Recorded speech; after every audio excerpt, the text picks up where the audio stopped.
ইনশাআল্লাহ।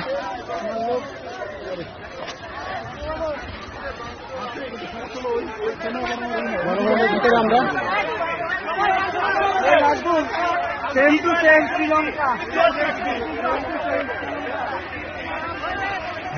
এইখানেই সবকিছু হইতো, এই সেই গণভবন।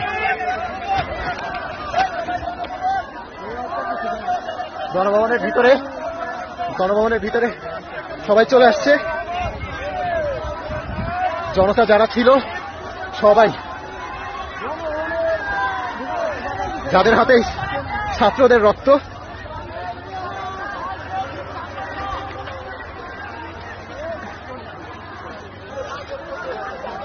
এই সেই ভবন।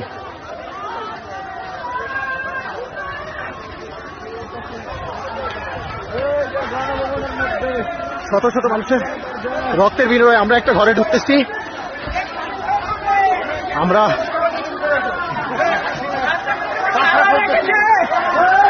এই তো খাওয়া দাওয়ার ব্যবস্থা, খাওয়া দাওয়া করতে হবে,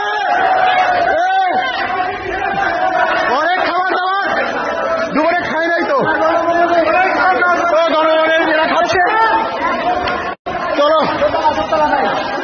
সবকিছু খুলে ঢুকতে হয়েছে 122 সময়, ঘরের ভীতি সহ।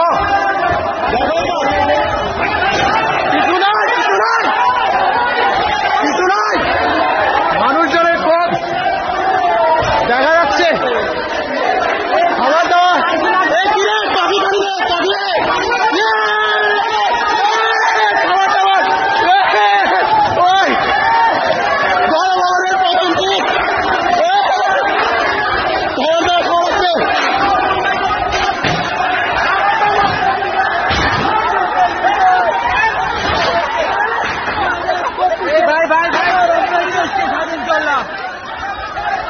মানুষজনরা কিছু বললে কেউ কিছু শুনতেছে না, ওরা ভিতরে